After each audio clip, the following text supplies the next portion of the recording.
everyone, welcome back to a new video. If you've been here before, I really hope that you're doing well. First of all, before we get started, I would recommend getting nice and cozy, getting yourself something to drink, because this is going to be a long one. I did speed up pretty much all of the clips in this video to like 30 times, but 6 paintings is a lot. So get ready for a bit of a longer video. It's actually not much longer than usual, but it's just all painting and pretty much nothing else. So yeah, just get cozy. And I'm just gonna be talking a little bit about what I'm doing, like why I'm painting so much, and just speak over like every single painting and talk a bit about the process. I obviously don't have much time for each, but still. So the reason why I've been painting so much, and all of these paintings have been done in the span of a week. There's one more that I didn't film because it was late at night and my card was full, just a whole thing, so I didn't film that one, but everything else was done in the same week. So I did one painting every day for a week, and I'm continuing to do that throughout the rest of the month of January, because I thought it would be a good idea to take on the Strada Easel challenge. Now, the Strada Easel challenge is set in the month of January and September. I think they do it both months every year. And it basically challenges you to draw or paint something from life every single day throughout the month. And for those of you who are not familiar with the concept of drawing from life, that's basically just drawing something without a reference picture. So you set up a composition in front of you, like on your desk or something, or you go out and paint plein air, so you directly paint the landscape that you see in front of you. So that kind of thing. I also did a portrait, which is the one that I didn't film. My mom very kindly offered to pose for me. That one was a long one. I think it was the trickiest of all of them. But yes, it's been a lot of fun so far. As you will see, and if you follow me on Instagram, you will have seen all of the paintings up until now. I'm recording this voiceover on day 10.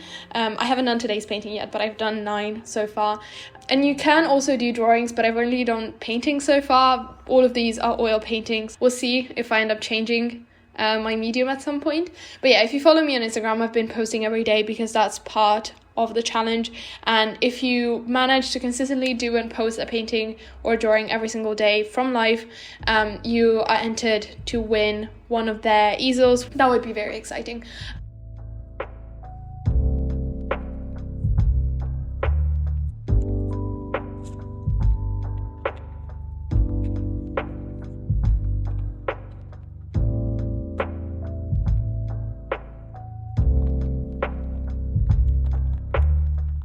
Food break. I am actually watching the video as I record this.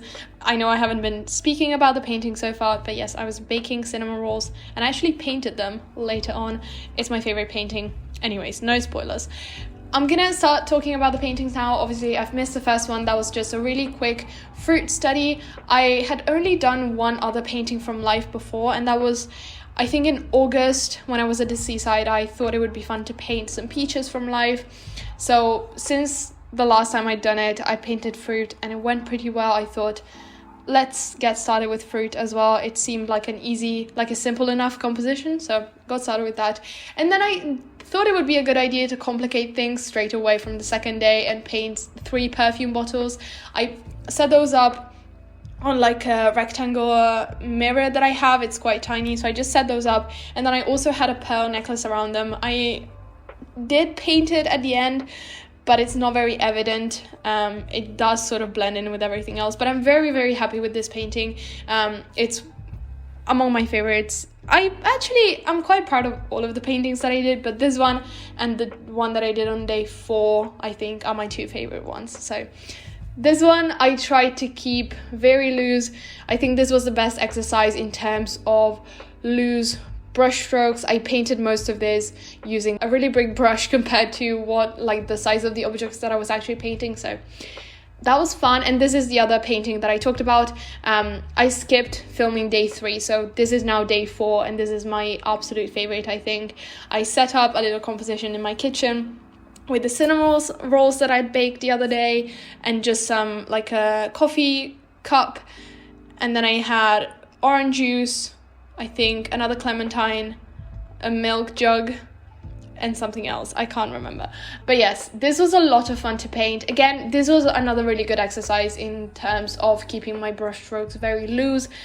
it's something that I've been trying to do within all paintings, but I think it's more successful in some than others.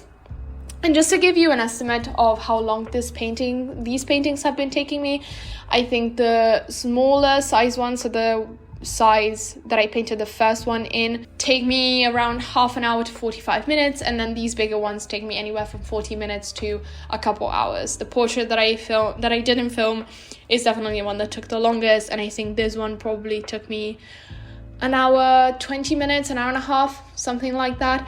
This one was a lot of fun. I really enjoyed it. I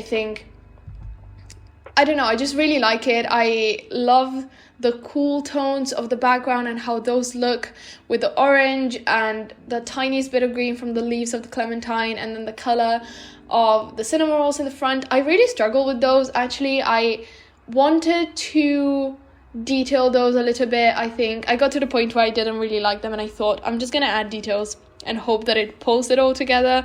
And then I just worked on them a bit more, and I think at the end it turned out really good. Definitely my favorite so far. I really like this one.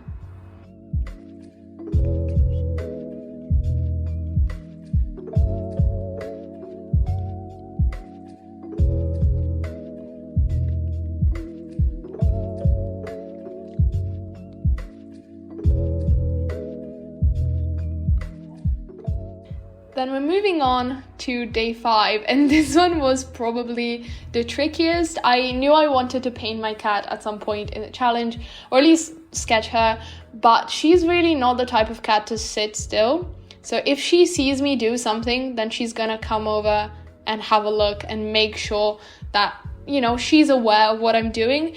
And the funny thing is, she didn't actually come over because I was sitting. She was sleeping on my parents' bed, and I was sitting on the floor, like at the end of the bed, painting on the floor, which is why the filming is a bit iffy. But she was like laying down, but she was staring at me the whole time. She literally looked at me in the eyes the whole time, and sometimes she'd like put her head down, and then she'd like raise it back up to actually like check what I was doing. And then I tried to take a picture of her right at the end, and she got up and like actually came over and had a look at what the painting looked like once I'd finished it. So that was quite funny. This took no longer than 15 minutes. She was great, really nice, but she's not gonna stay still for more than like 10 to 15 minutes. So that one I'm very proud of, but it was also very much due to luck. And then we're moving on to day 6. God, these are going on very quickly. This one I painted using my easel. I do have a proper easel, but I have it over here in my apartment, and I was still back home with my parents for the holidays when I filmed this, so I had to use my tiny I have a collapsible easel that's good to bring around with you as well. And I was just painting a corner of my room. I have these dried flowers for my 18th birthday that I just keep in really cute jugs in my room. So I have those on my dresser, and then I put a book over there, a couple other trinkets, and I painted that. And now just wait for it. We have another time that our friend is coming over to say hi. There it is. I had my camera in my wardrobe because I didn't bring my big tripod, so I couldn't set it up anywhere else. And she just thought it would be fun to jump in my open wardrobe, so the cat just interrupted that. Anyways, back to the painting. As I was saying, I really like this one. I love the color palette so much. I really like this muted colors, the gray, like that bluish gray, and then that more yellowy toned but still kind of grayish color. I don't know how to describe colors. Anyways, this was a lot of fun to paint as well. I'm not used to painting from standing up a lot. I do have an easel, but I don't actually use it a lot, and I don't know why. I built it back in the summer because clearly buying it was too easy, and now I just feel like I'm always lazy and end up like always painting on my desk. Anyways, good resolution for this year, paint more with my easel. It's actually really nice. I did it yesterday again because I painted like the day 9 painting that I did a painting from the view outside of my window, so I set up my easel in front of it and painted from that. That was good as well. But yeah, just adding some finishing touches now. I feel like the final highlights always pull everything together, and I've been trying to be a bit more careful with those, keep them until the very end and just sort of sparingly add them. But yeah, I think it's definitely the most satisfying part of any painting.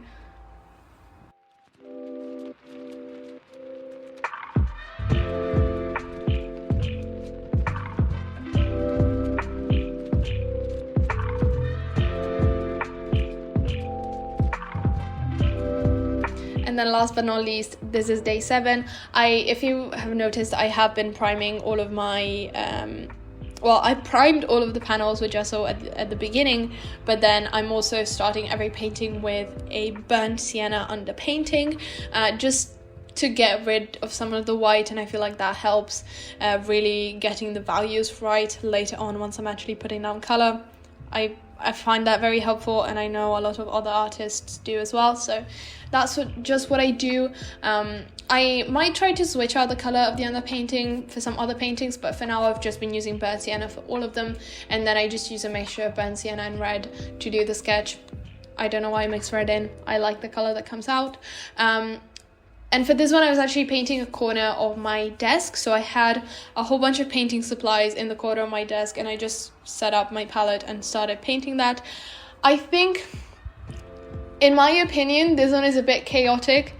I'm not the biggest fan of it, but I've had some people on Instagram say me that they actually really like it and they like the composition, so I guess it's just a matter of taste and personal preference. But I do actually really like the brush strokes in this one. I think they came out really nicely.